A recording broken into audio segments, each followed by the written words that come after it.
Hey guys, what's going on? This is David Shen. You're on another edition of New York Weekly's #1 podcast, Pandanomics podcast. And today we're going to talk about something. We'll switch up a little bit today. We're going to talk to one of the killers of the world, Sarah Killer Kowalski. Sarah, Love it.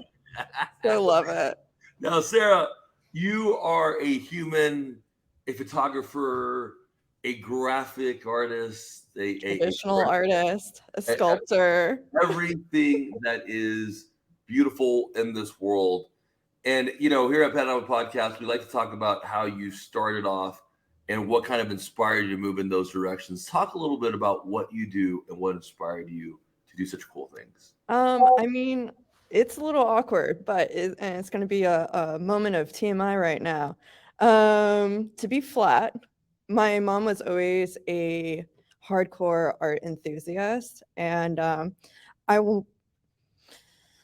I really hate doing this, but she does this to me all the time. And to honor her, I'll also say it the way that she does. She used to potty train me actually with the Metro something Museum of Art and Design, and like my first like 6 words were like, aside from mom and dad, of course, was like marble, wood, paint, oil paint, watercolor. Like, it was very bizarre.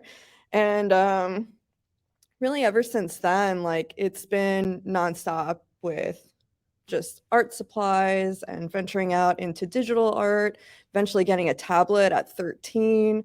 My parents like really pushed me in a way that was like, she loves this, she's thriving in this, and like, let's go for it. And graphic art, anime was just like really in at the time. I grew up watching Toonami essentially, which is basically like Sailor Moon, Gundam Wing, even Dragon Ball Z, and I was just so in love with like art. And the Japanese have like a really beautiful way of meshing art with type.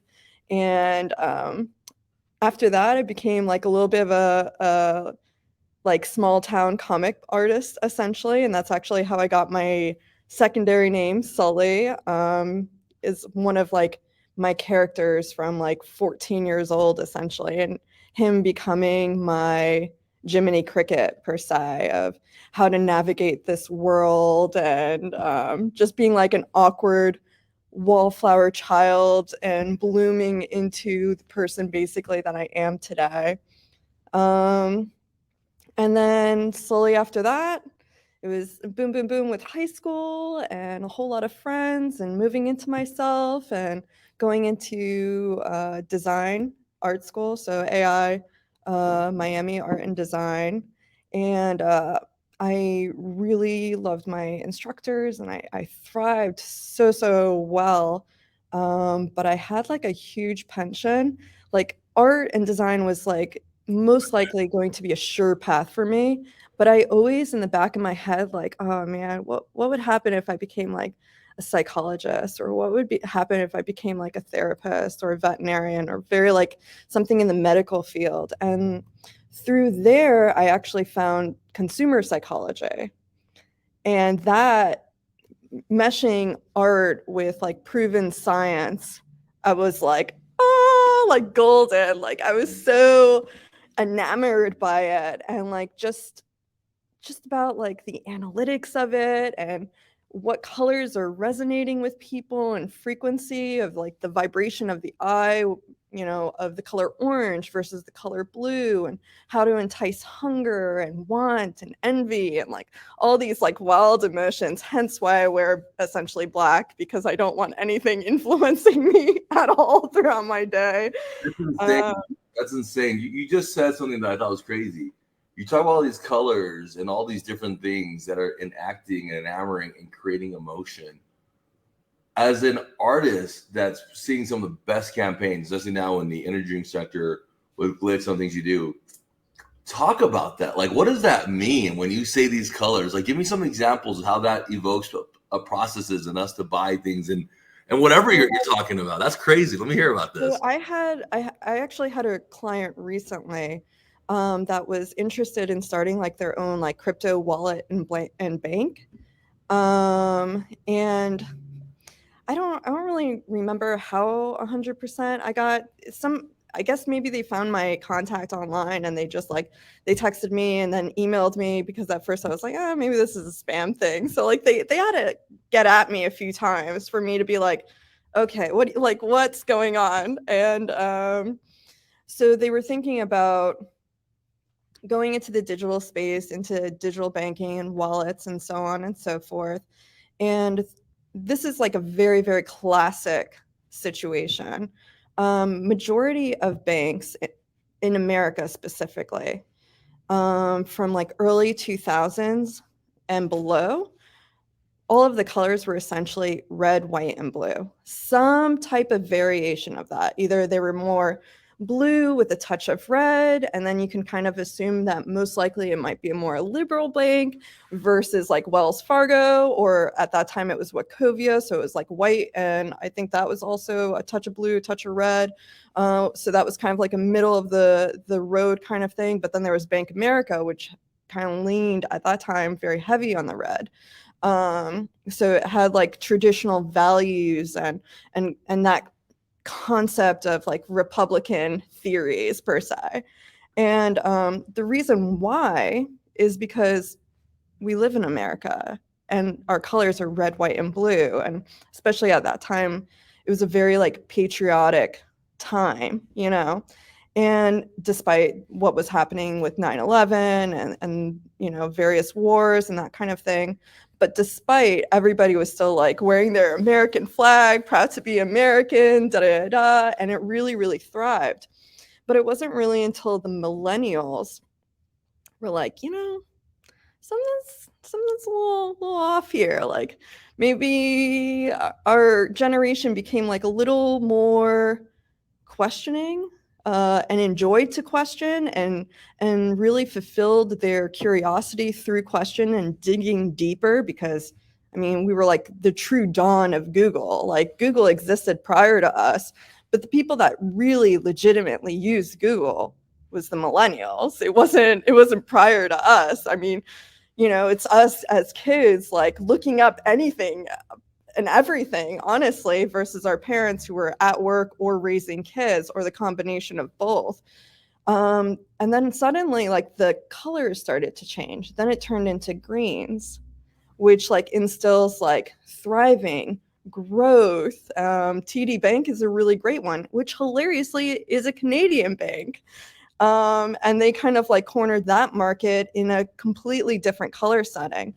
Then Wachovia turned to Wells Fargo, that turned into red, red and yellow, which is really interesting. And that actually kind of, the combination of those two colors combined actually signifies the brain, the vibration in the brain and in the eye, the cornea of the eye, to synchronize in such a way that it entices hunger. So it's like hunger of money, hunger of power, hunger of XYZ, you know, and that was like their concept, their theory. And if you start like reading papers on color theory and how colors truly transform us, their frequencies, not much different than you would listen to like, you know, 482 hertz for healing and you know, Wow. sacral type stuff. Color actually is a frequency. It's a legitimate frequency, but instead of vibrating, you know, our ears, it vibrates our eyes, the cornea and the inner mechanics of the eye, and it sends that signal down. It's wild. It's really, really wild. So when you talk about those frequencies that do what they're trying to do and those adjustments, Yeah. is there a recent campaign that you have seen that you're like, that right there was a frequency and that's why it helped entice buyers to buy more? I mean, to be honest with you, our entire fast food industry is nothing but red and yellow. I can't honestly think of a logo. It's not even campaign. Because like for me, like campaign and marketing is one thing, but branding is a complete other. And that's like where my specialty is. This is about, it's about the brand as a whole, holistically as a whole, almost as if it's a person, describing this person, Right. their core values, their ethics, their how they stand for, you know, various different topics, against or for a consumer, or against for or against another brand. But companion wise,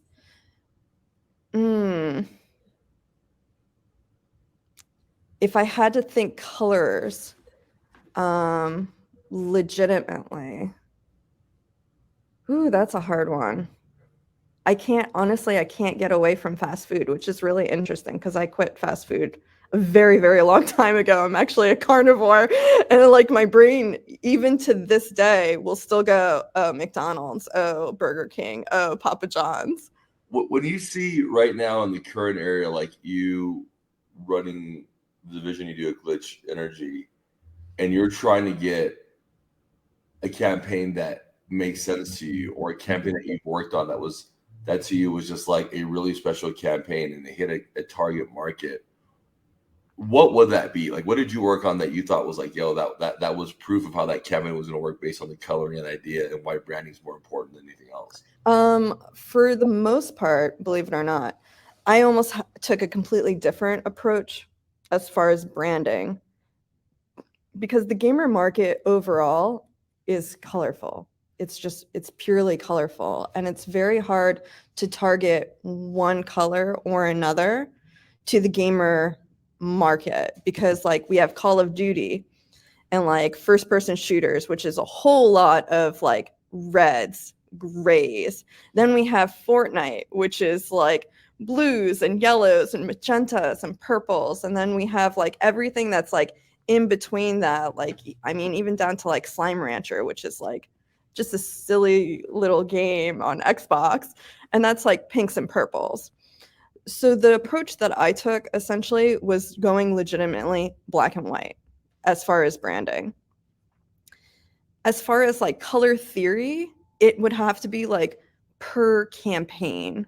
So if we were doing like a really good one actually is Larry Lur's flavor. What was it? Actually, let me grab the bottle because it's right here. It's Falcon Smash. And his like Falcon Smash. Yes, yeah. And the bird is purple. Larry loves like red and blue. That's a really big, and it's also a really big Nintendo color. So when you merge those colors together, it's purple and it makes sense. So Falcon Smash was a huge, huge hit. But a lot of the colors that are surrounding each one of these tubs surrounds a very specific market. So we have Falcon Smash, which is Nintendo, and that's like red and blue. And then we also have Predator, which I don't have a tub of, but Predator is like, it's hard hitting. It's like reds, grays, a little bit of like, I believe there's green as well, like for the strawberry kiwi kind of feel, and like smoke bombs, tear gas. That's also like on when you see it like in movies and that kind of thing. It's like this like creepy, like greenish, grayish kind of sickly color. So despite the negative connotation, our fans and our consumers are so like wired into seeing certain colors for certain flavors, for certain tubs, that if you went against the grain, it would almost signify, don't try this. Don't do this. You know? Really? Yeah. So what color would that be that would say that? So if I took like Falcon Smash, right, which is, it's Nintendo, so here's red and blue.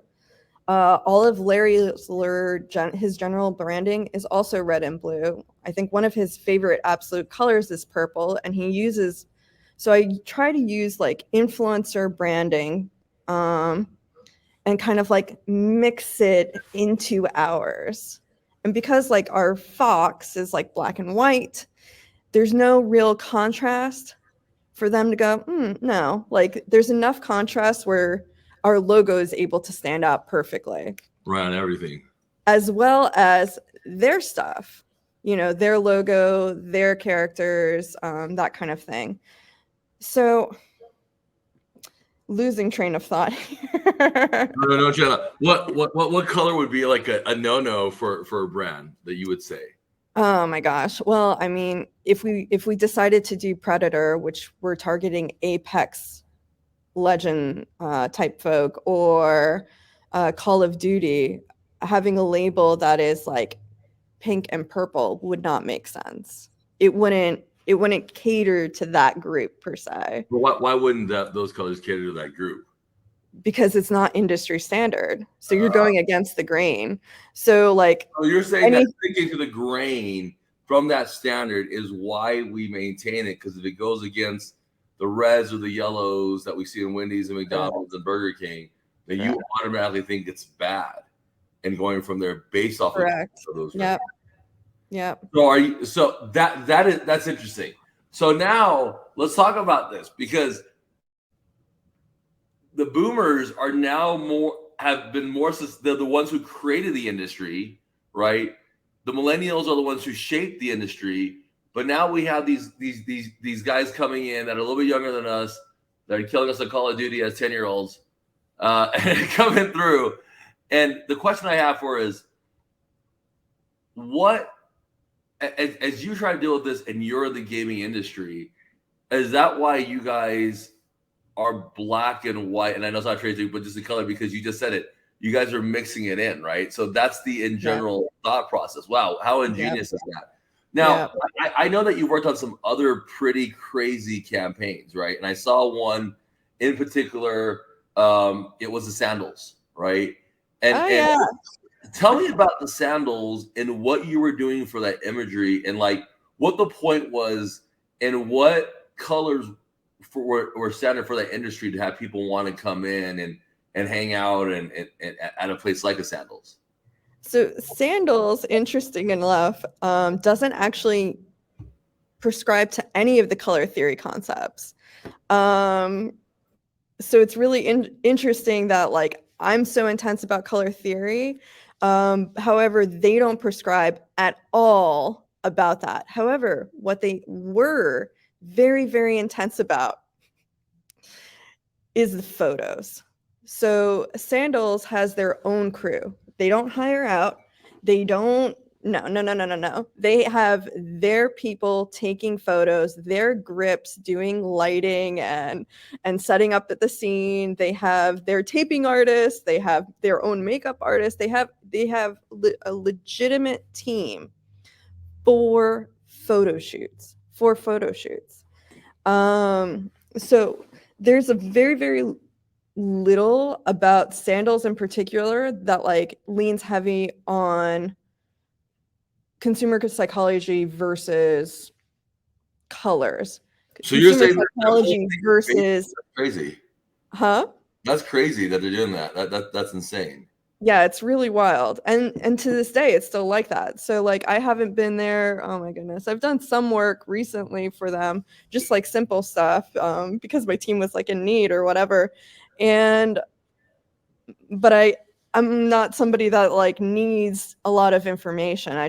I get it and I know the deal because I used to work for them for like nearly 10 years. However, another brand that I used to work with at H&H was Martha Stewart. She's really big on color theory. Very, very big. Very meticulous. Very meticulous. Like when you say she's big on color theory, you're saying that everything she does is based off color theory principle, right? Right. Well, an industry standard. So their wedding line is all light blue and white. That is it. There's no other accentuating colors. There's no other there's like a very specific font with their logo, and their logo has to be like X away from the margin, even down to that point of meticulousness, because there's such an intense brand standard to uphold so that people feel it is worth X. Right. The same way that we look at Tiffany's colors and we think that color is a dramatic standard of that much. The color just automatically evokes that emotion, right? Yep. Okay. So that's really insane and crazy, and that's helped transition a lot in the business and the branding side of the products that you've pushed together that have allowed you to accelerate your path in business and everything else, right? Which has been amazing. Now, when you're doing all of this, was there something that you're looking at right now, and you said to yourself, that was off, and you could tell immediately it was off? And if it was off, like a commercial that you're looking at, what do you think could have been done differently to make it not bad? Like, so you just analyze, how we do this more in the industry, like, oh, that I would have done this and this. What would that be right now that you've seen? Yeah. So like as our general whole, I mean, in the past, to be fair, because I'm so meticulous about our branding, the fonts we use, not much different than Martha Stewart. And my graphics team, had a real doozy with me because a lot of our people on our team at that time were freelancers, so they were more interested in just shooting off the hip, and they were just really excited to work with like, a mogul at this point, and it doesn't matter if it was for Glytch Energy or the rest of our Fit Brands products. So like we would have like fonts all over the place. Like it didn't make sense to like what we were. So like sometimes they would come in with like a serif font, but yet everything that we do is digital. So a serif font doesn't make any sense. It makes zero sense, in fact. So there's some things like that, just like making sure the brand is kept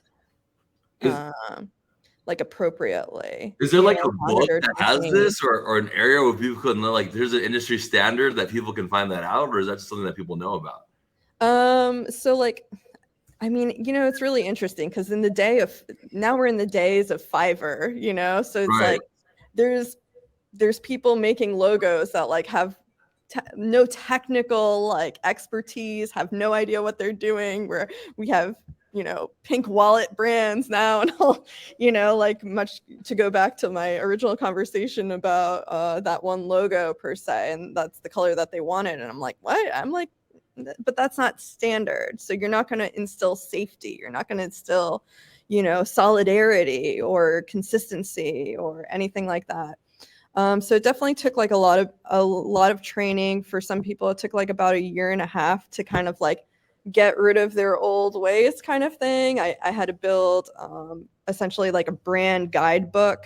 Like if it's a hard hitting image, the type needs to go like upward and not downward, because some people do that. Or the other thing that they do is like, which is really hard for people to kind of understand. But when a tub, especially our tub with like high hitting energy, like full of life, abundance, that kind of thing, if our tub is facing just slightly down, it starts to look like kind of like sad, depressing, uninviting. Like they're kind of like, meh, so like even down to the concept of like, hey, you got to pick up the face of the tub so it looks like uplifted, excited, energetic, that kind of thing. So it gets to the point where like I get people like on one-on-ones because like I'm like, hey, I noticed like your tubs are facing down and like you're using like really dark colors. Are you okay? Like, do you need like an extra day to like brighten your mood up? Like, and they're like, you know what? Actually, I kind of do need a day. This is something that happened. And I'm like, you know what? Take your day, enjoy the weekend, like come back like refreshed. And then all of a sudden it's like a flower, like gardening, And like sometimes you just have to like water your people. You have to like really. I love that. I think that's interesting because when you think about the way you went and you went like it, but it was great. The voice was great because it went with the theme of the way that you're positioning everything. So like you're on brand yourself, and I like that. And I think that's interesting because when you talk about it, you just said like in the day of Fiverr, people are just putting out random products and brands and things that are out there that just don't match. And I love how you talk about that, right? Like You talk about thematic consistency, and you talk about the branding, the marketing side of it, and the adaptability of it. Like that is why I love these talk about black and white. Now, let me ask you this, as we're kind of closing up: when you are talking to a gamer or a brand that wants to work with you, right? Mm-hmm. What are the things that you're looking for in them to want to be able to work with them? Because that very much is part of the brand, right? It's Oh yeah, absolutely. so tell me what some of the key points that you're looking for someone or a brand to work with you guys that you look for. So for the most part, it's all about community, hardcore community, because community is basically like your first line of defense. This is how I think of it. You know, like you have your it's patriotism essentially. You know, and when you distill everything, it's basically like, who are you loyal to? Who are you going to give your abundance to of financially, emotionally, physically, if you're ingesting the products or that kind of thing, and then continuing to buy. So community is actually really, really big for branding in particular because of those reasons. It truly is a line of defense that protects the brand from, you know, other brands popping up and then they just jump ship because of a sale or something like that, like something relatively frivolous, all things considering. I love it. So when we look at influencers or even teams or even partnering with other companies immediately, because for the most part, Ollie usually handles this part, who's my wonder twin essentially, and immediately my first question is, how's their community? I love Does it. it jive with our community? Can we mold these communities together? Can we take theirs and they take ours? Because brands and people are symbiotic. You know, like we need them, they need us, and that's how like the world keeps turning on a consumer basis essentially, you know, as far as enjoying products, new products, you know, coming out with like new ideas and concepts and so on and so forth. So I know like prior to us, as far as other when other when our influencers talk about their relationship to other companies, and so I'm not going to name drop anybody or any brand, but they would say like, hey, you know, like they didn't pay attention to us. They didn't care like how many times I put out a code. They didn't care about my community. They didn't care if I cursed on a stream or if I cursed saying this versus curse saying that, you know, like, because like even for us, like we're very like anti-bullying, anti whatever, like people upholding this like really intense, like superficial kind of feel. So me particularly, I mean, I grew up being bullied because one, Catholic school, and then two, I was the only kid that was an artist out of the entire school essentially for like nearly 5 years, and it was awful. And I'm really into mental health and that kind of thing, and building a community that empowers people to be friendly, to be kind, to have like legitimate like competitions, but not in a way that's like mean or like incites like hurtfulness, that kind of thing. And our influencers have actually responded to us and saying like, hey, their team is like, they treat us awful. Like they say one thing and then they do another. So we basically did the exact opposite of what our people were saying that they were getting from other companies. And that's actually been our big win, honestly, as far as building a community and then finding other people, other brands, other products that also kind of have the same type of thing, just so that we can like promote each other and escalate each other. Because at the end of the day, like competition is beautiful. That's like a beautiful, beautiful thing. Like, and it doesn't matter what form it comes in. It could be brotherly sister. It could be like, you know, Papa John's versus Pizza Hut. It could be like whatever, you know, it doesn't really matter. Competition is a great thing. It keeps us growing and keeps us thriving, keeps us moving forward to try new things, to push each other.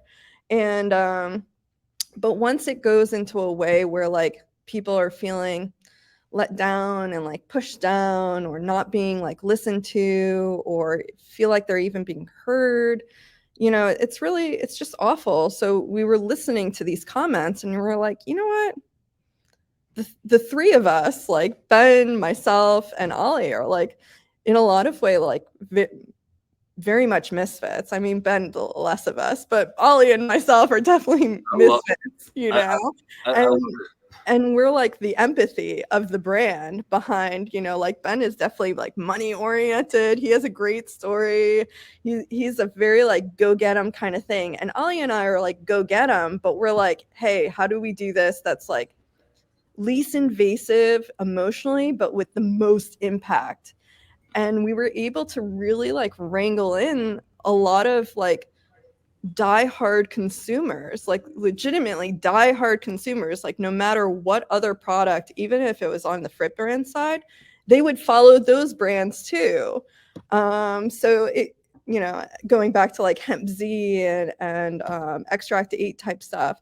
So I would say like consumer between the consumer psychology and upholding and uplifting the community for us and for our symbiotic relationships, Wow, golden is golden. So much gold and dropping nuggets there, and it's so amazing to hear all these branding abilities. Now, Sarah, as we're wrapping up, go ahead and tell us your social media handles and websites where people can follow you and your amazing work.